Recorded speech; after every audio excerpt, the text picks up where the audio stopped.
Hello friends, free educational channel G K booster पर आपका स्वागत है। सीबीएसई और ज़्यादातर स्टेट बोर्डों के 12वीं के नतीजे घोषित हो चुके हैं। कुछ विद्यार्थियों को उम्मीद के मुताबिक अंक आने की खुशी है तो कुछ को थोड़े कम अंक आने का गम। लेकिन यह सवाल बहुतों के मन में उथल पुथल मचा रहा है कि 12वीं के बाद करें तो क्या करें। आखिर कौन सा कोर्स चुनें कि भविष्य में नौकरी के बेहतर विकल्प मिल सकें। साइंस स्ट्रीम से 12वीं के बाद पीसीएम के विद्यार्थियों के लिए इंजीनियरिंग और पीसीबी के विद्यार्थियों के लिए मेडिकल के अलावा और क्या क्या अच्छे विकल्प हैं।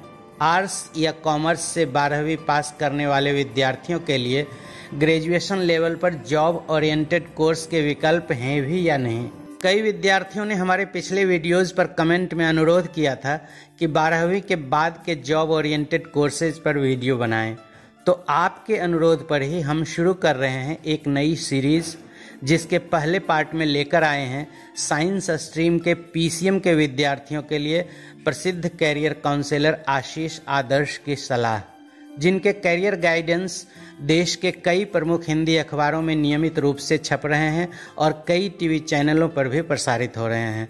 हम आगे भी आपके लिए शिक्षा, परीक्षा और जॉब से जुड़ा उपयोगी और विश्वसनीय वीडियो लगातार लाते रहेंगे। बस एक छोटी सी रिक्वेस्ट है कि हमारे जो भी वीडियो आपको पसंद आएं उन्हें लाइक और शेयर कर हमें सपोर्ट जरूर करें। साथ ही यदि वीडियो के नीचे का सब्सक्राइब बटन लाल दिख रहा हो तो उसे दबाकर काला कर दें और बगल की घंटी का निशान भी दबा दें, ताकि हमारे अगले वीडियोज़ के नोटिफिकेशन आपको मिल सकें सबसे पहले।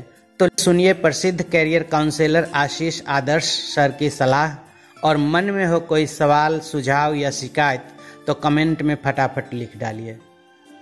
दोस्तों, मैंने अक्सर देखा है जो स्टूडेंट्स हमारे पास करियर काउंसलिंग के लिए आते हैं, कई छात्रों को मैंने देखा है कि जिन्होंने पीसीएम ले लिया, फिजिक्स, केमिस्ट्री, मैथमेटिक्स ले लिया 10+2 में, बट उनसे वो विषय संभल नहीं रहा। क्या करें? आइए हम बात करते हैं कुछ विकल्पों की। इस एपिसोड में हम लोग सिर्फ पीसीएम के बारे में बात करेंगे और इसके अलावा अलग अलग एपिसोड्स में हम आर्ट्स, कॉमर्स या बायो की बात करेंगे। अक्सर मैंने देखा है कि जो स्टूडेंट्स पीसीएम लेते हैं 10+2 में, उनका मुख्य ध्येय इंजीनियरिंग होता है।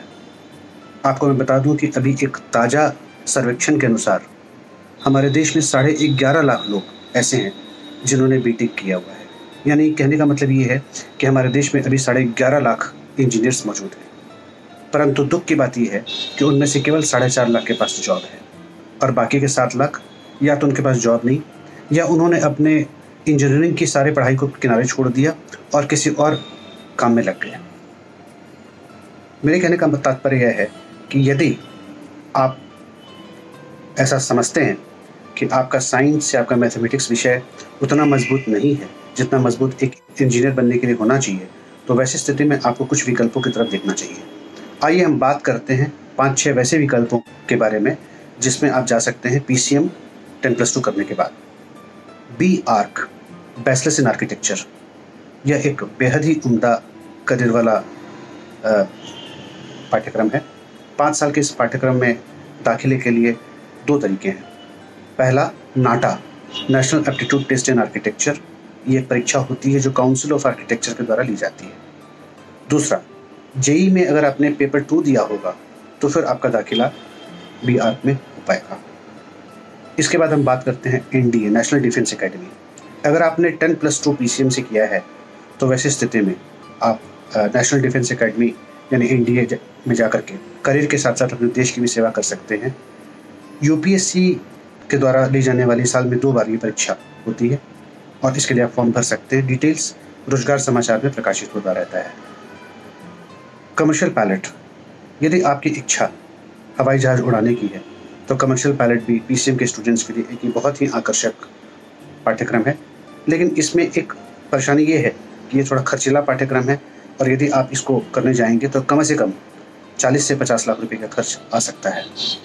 परंतु फिर भी अगर आप इसको करना चाहें तो DGCA, आप नोट कर ले, DGCA, director general of civil aviation, एक संस्था है भारत सरकार की जिससे मान्यता प्राप्त पाठ्यक्रम संस्थानों से यह पाठ्यक्रम किया जा सकता है।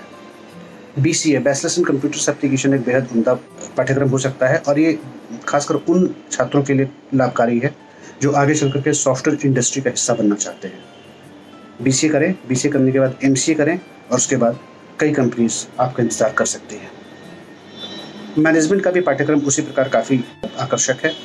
3 साल का BBM पाठ्यक्रम कर सकते हैं और उसके बाद 2 साल का MBA कर सकते हैं। कई जगह पर 5 साल का इंटीग्रेटेड पाठ्यक्रम भी BBA MBA इंटीग्रेटेड पाठ्यक्रम होता है। मैनेजमेंट के पाठ्यक्रम करने के बाद आप किसी भी कंपनी में, किसी भी कॉर्पोरेट कंपनी में अपनी जगह बना सकते हैं। और अंत में, यदि आपने PCM से 10+2 किया है और यदि आप लॉ में अपना करियर बनाना चाहते हैं तो 5 साल का BSc LLB पाठ्यक्रम में दाखिला ले सकते हैं। BSc LLB पाठ्यक्रम ये नया अभी लॉन्च हुआ है। पहले एक ही पाठ्यक्रम इसमें हुआ करता था, BA LLB, लेकिन साइंस के स्टूडेंट्स के लिए BSc LLB और कॉमर्स के स्टूडेंट्स के लिए BCom LLB नए पाठ्यक्रमों के तौर पर शुरू किए गए हैं। इसके लिए आपको CLAT common law admission test को लेकर चलना पड़ेगा। तो दोस्तों, ये 5-6 विकल्प हैं। यदि आपको ऐसा लगता है कि आपकी क्षमता और आपका आकलन स्वयं के बारे में इंजीनियरिंग के लिए सटीक नहीं बैठता, तो वैसी स्थिति में इन विकल्पों में से कोई भी एक विकल्प अपनी रुचि के अनुसार चुन सकते हैं। तो दोस्तों, आज के इस एपिसोड में इतना ही कुछ। आगे फिर किसी नए टॉपिक पर मुलाकात होगी। नमस्कार।